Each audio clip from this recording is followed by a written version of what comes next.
Nah, sebelumnya Om Swastiastu. Om Swastiastu. Deta, halo, apa kabar? Baik. Baik. Coba sebelumnya perkenalkan diri dulu Taya, biar penonton tahu juga.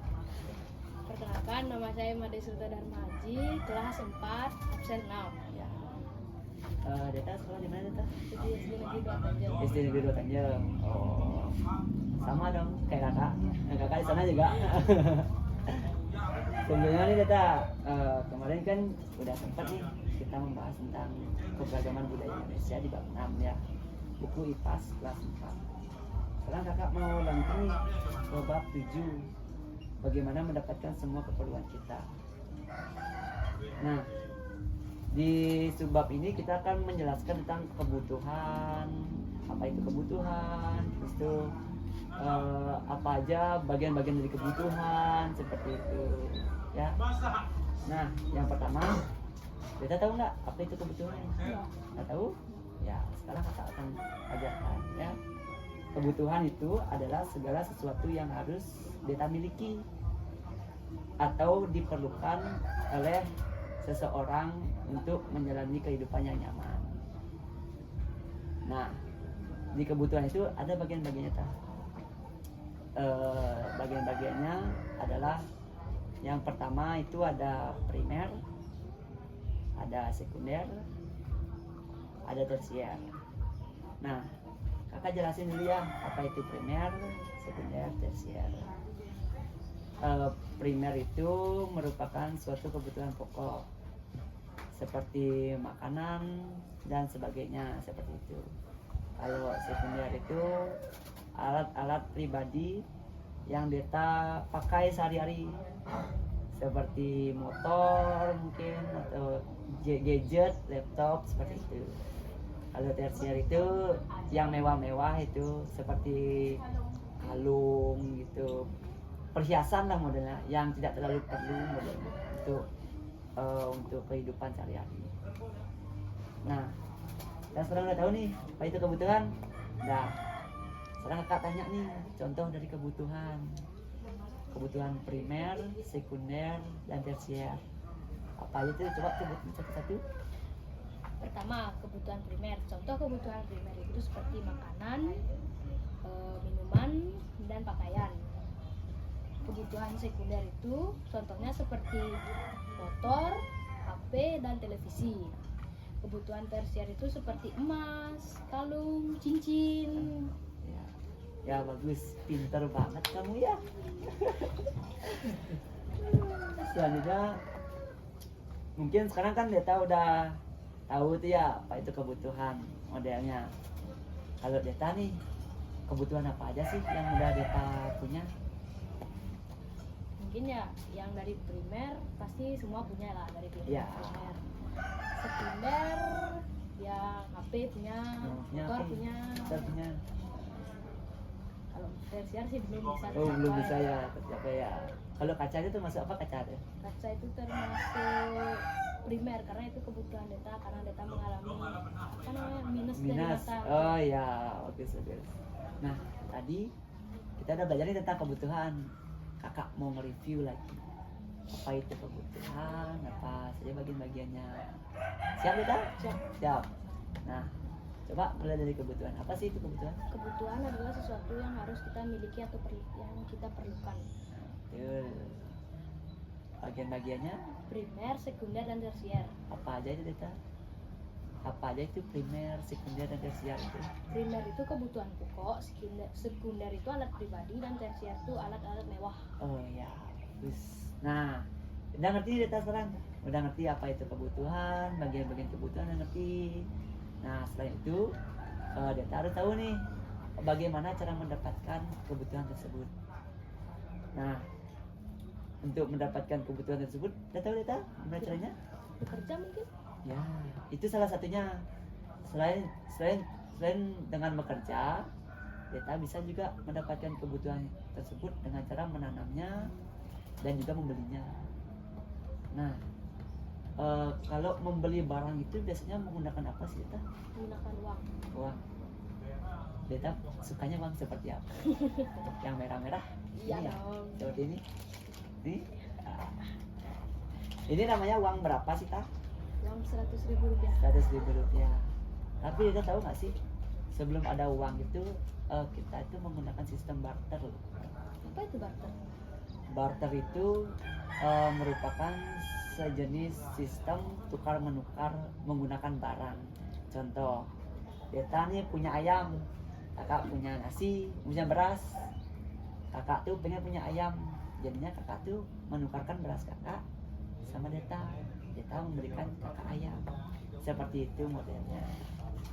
Nah, setelah perkembangan zaman lambat laun, manusia mulai mengenal sebuah nilai dari suatu barang, dan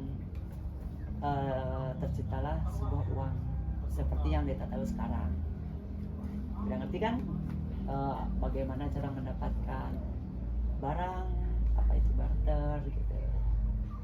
Nah, kalau misalnya nih kita hidup di zaman dahulu modelnya, di zaman barter membarter, belum ada motor. Kira-kira Deta untuk di kebutuhannya Deta tuh Deta mau barter apa sama kakak? Barter. Yang Deta pengen mungkin di primer, sekunder, tersier gitu. Mungkin di primer ya. Di primer Barter sayur sama daging. barter sama daging. Oh, Deta nggak punya daging nih? Ya. Nggak punya daging. Ini Deta pengen daging ditukar sama sayur. Iya. Ya. Bagus. Besok kakak kasih daging ya. Ya. Nah, itu udah cara untuk bagaimana memenuhi kebutuhan. Selanjutnya, nah, kita ini membicarakan tentang uang. Kita di sini harus mengenal lebih jauh apa sih uang itu dan apa saja sih alternatif pengganti uang sebelum adanya uang. Nah, di sini kakak mau jelasin sejarah dari uang itu tercipta dan apa saja barang alternatif yang digunakan sebelum uang. Awal digunakannya uang tidak diketahui pastinya itu. Kamu tahu kan? Ya. Setelah masa barter ditinggalkan, manusia mulai menggunakan barang sebagai alat tukar. Namun tidak semua barang bisa dianggap sebagai uang. Syaratnya adalah harus setara dan memiliki nilai yang sama. Nah, karena keterbatasan dan kelangkaan ini, barang ini mulai ditinggalkan. Perdagangan atau tukar menukar mulai berkembang. Ada sebuah masa ketika logam mulia menjadi pengganti uang barang sebagai nilai tukar. Sekarang kakak nanya, kamu tahu nggak sih logam mulia itu apa? Mungkin seperti perunggu, perak, dan emas. Ya, itulah yang disebut logam mulia. Kan ada tuh emas batangan tuh. Pernah kamu lihat emas batangan? Pernah? Di mana? Di media sosial. Oh, media sosial. Kalau kamu nih punya emas, wih, kaya dong. Kalau punya emas tuh kira-kira mau dipakai apa sih emas itu? Mau disimpan, mungkin jika perlu bisa dijual. Jual. Oh, berarti otak investasi berarti ya. Ada investasi ya seperti itu. Nah, lalu mengapa uang emas ditinggalkan juga ya? Kira-kira kenapa emas itu ditinggalkan? Menurutmu gimana? Mungkin Kakak nanya nih, kenapa emas bisa ditinggalkan dan digantikan dengan uang? mungkin harga emas yang mulai naik. Mungkin bisa juga, tapi menurut kakak sih kurang tepat ya. Itu benar, mungkin kurang tepat karena menurut kakak emas dianggap memiliki nilai yang tinggi dan tidak selalu barang senilai dengan nilai tukar uang emas ini.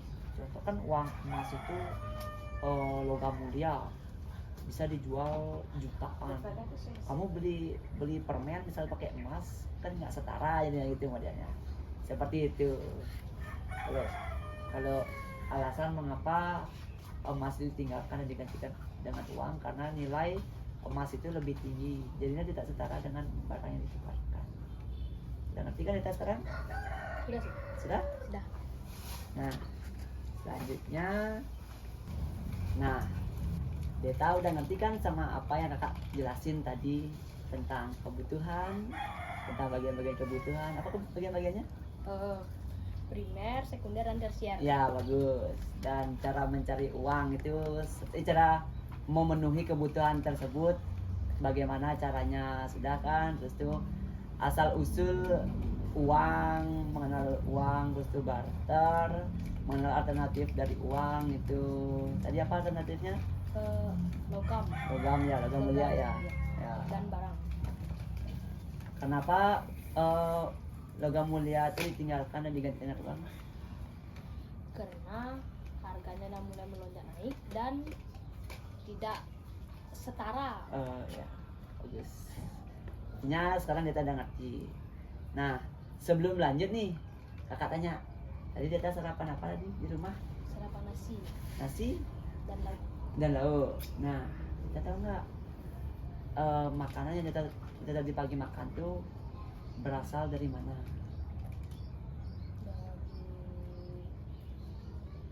Dari Padi itu ditanam sama siapa? sama petani. Petani. Nah, tapi Deta tahu nggak itu tuh ada namanya sistem 3 kegiatan ekonomi. Kakak mau tunjuk ini sebuah media pembelajaran, sebuah poster supaya Deta ngerti apa itu 3 kegiatan ekonomi. Nah, seperti ini. Coba lihat dulu. Nah, di 3 kegiatan ekonomi itu ada apa aja itu? Ada Produksi, distribusi, dan konsumsi. Nah, sini kakak jelasin dulu satu-satu. Apa itu kegiatan ekonomi?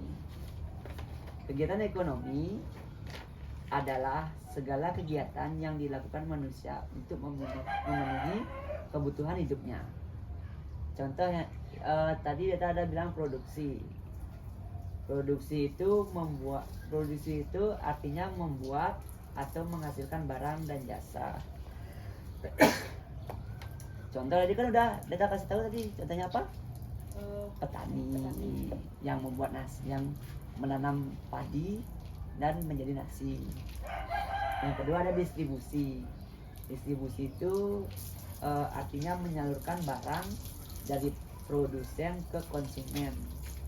Contohnya seperti supir truk mengantarkan beras ke pasar sebelum dibeli sama ibunya Deta gitu. Dan yang ketiga ada konsumsi. Nah, konsumsi ini yang menggunakan barang itu, yang menggunakan barang atau jasa untuk memenuhi kebutuhan. Contohnya Deta yang tadi makan nasi habis ibunya beli ke pasar, ibunya masak berasnya tuh menjadi nasi, terus tuh Deta makan pagi-pagi pakai sarapan. Udah ngerti kan sekarang? Nah, selanjutnya, nah, mana lebih jauh tentang 3 kegiatan ekonomi? Deta tahu nggak orang-orang yang melakukan kegiatan 3 kegiatan ekonomi tersebut? Tidak tahu? Nih, sini akan kasih tahu. Nah, orang yang melakukan produksi itu disebut dengan produsen. Nah, dia itu yang semodelnya contoh seperti nelayan. Nelayan itu kan menangkap ikan ya, menangkap ikan untuk disalurkan ke orang-orang dan dibeli oleh orang-orang untuk dimasak. Nah, yang kedua ada distribusi. Orang-orang yang melakukan distribusi itu disebut distributor. Nah, apa itu distributor? Dia yang menyalurkan barang dari produsen. Contoh tadi tuh kan tadi ada kakak singgung tuh seperti truk yang membawa padi ke pasar untuk dijual, itu disebut distributor tuh. Nah, yang ketiga ada konsumsi. Orang-orang yang melakukan konsumsi itu disebut konsumen. Dia yang membeli barang untuk dimasak di rumah dan dimakan oleh Deta. Seperti itu. Nah, kakak nanya nih, tadi Deta udah ngerti kan apa itu produksi, apa itu distribusi dan konsumsi. Deta bisa nggak nyebutin contoh lain yang selain yang kakak sebut tadi? Bisa. Bisa? Contohnya di kegiatan peternakan, Ya. peternakan ayam. Kan ada itu yang namanya produksi atau produsen. Ya. Produksi itu dia kayak menternak ayam Hmm. dan memotong-motong ayam itu untuk disalurkan ke distributor untuk disalurkan ke para konsumen atau konsumsi yang ingin membeli. Ya. Nah, sekarang Deta udah ngerti itu semuanya dari 3 kegiatan ekonomi, siapa saja orang-orang yang melakukan kegiatan ekonomi itu, dan kebutuhan yang memenuhi 3 kegiatan ekonomi tersebut, kan? Nah, sekarang Deta udah ngerti kan semua yang kakak jelasin tadi itu. Kakak pengen denger nih, kakak pengen Deta itu ngerangkum semua yang kakak jelaskan tadi. Nggak apa-apa kok, dikit-dikit aja. Yang penting kakak tahu Deta itu udah ngerti. Mungkin dari pertama Deta rangkum dari kebutuhan atau kebutuhan yang sehari-hari atau yang kebutuhan yang kita perlukan. Mungkin yang pertama itu dari pengertian kebutuhan. Kebutuhan adalah sesuatu yang harus kita miliki atau yang kita perlukan. Sekarang bagian-bagiannya. Mulai dari bagian-bagiannya. Bagian-bagian kebutuhan itu adalah primer, sekunder, dan tersier. Primer adalah kebutuhan pokok, sekunder kebutuhan kedua atau alat-alat yang kita perlukan dalam kegiatan sehari-hari, dan tersier itu barang-barang mewah atau barang-barang bergengsi. Contoh primer itu seperti makanan untuk makanan, minuman, dan pakaian. Ya. Kalau rumah itu termasuk primer ya, atau atau sekunder? Termasuk primer karena itu tempat tinggal kita. Misalnya kalau kepanasan masa kita tinggalan di Iya, luar gitu kan? betul banget. Ya, lanjut. Kedua itu sekunder atau alat pribadi seperti kayak motor, mobil, dan HP lah, dan TV gitu. Oh ya, betul. Kedua itu tersier seperti barang-barang mewah tapi kita tidak perlukan, misalnya kayak barang-barang bermerek gitu, emas mungkin ya, cincin gitu ya, kalung gitu. Yang kedua itu tentang uang atau bukan uang, tentang yang pertama itu bagaimana cara kita mendapatkan barang tersebut. Sistem dulu tuh ya, kalau dulu tuh kan kakak sudah menjelaskan kepada saya, dulu tuh biar kita bisa mendapatkan barang tersebut tuh ada yang namanya barter atau menukar. Betul. Setelah tukar menukar tuh ada perkembangan zaman. Kita tuh mulai menggunakan logam mulia. Tapi karena logam mulia tuh harganya naik terus, jadi teruslah menjadi ke barter kembali. Tapi ada orang tapi tidak tahu ya, zaman itu tuh katanya ada orang yang menggunakan uang atau uang itu tuh dah untuk menggunakan sampai sekarang pun terjadi untuk menukarkan barang tuh dengan uang atau membelilah disebutnya sekarang ya. Yang kedua itu tentang kegiatan manusia untuk memenuhi kebutuhan. Sekarang tuh ada yang namanya, katanya kakak kan menjelaskan pada saya itu orang-orang yang membuatnya itu atau yang menyalurkan dan membeli. Apa nama itu kegiatan itu? 3 kegiatan apa? Kegiatannya apa ya? Contohnya aja ya, seperti produksi, distribusi, dan konsumsi itu lah. Produksi, saya jelaskan dari produksi ya Kak. Ya, boleh. Produksi adalah orang yang membuatnya atau produsen. Distribusi adalah penyalurnya atau yang membawa tuh. Dan konsumsi yang menggunakan barang atau jasa tersebut. Udah, mungkin segitu saja yang bisa saya jelaskan ya Kak ya. Bagus banget. Itu semua itu artinya kamu tuh udah ngerti ya. Udah ngerti apa yang kakak jelasin tuh, kamu udah ngerti. Dan tadi yang terakhir itu kayaknya kamu kurang paham ya, yang 3 kegiatan yang konsumsi, produsen, produksi, sama konsumsi itu. Itu tuh disebut 3 kegiatan ekonomi itu Deta. Oh iya. Boleh apa dicatat? Itu namanya 3 kegiatan ekonomi. 3 kegiatan ekonomi. Ya. Udah, ya. Mungkin itu aja yang bisa kakak ajarkan hari ini. Mungkin Deta ada pertanyaan? Mungkin tidak. Enggak ada. Berarti udah semua ya? Udah paham semuanya. Weh, pintar. Keren Deta. Deta berumur berapa Deta? Baru umur 10 tahun. 10 tahun. Wih, 10 tahun SMP. Nanti semoga sukses ya. Nah, sekian dari video pembelajaran yang saya sampaikan kepada anak didik. Mungkin next di video berikutnya ya. Sekian dari saya, terima kasih. Om Santi Santi Santi Om.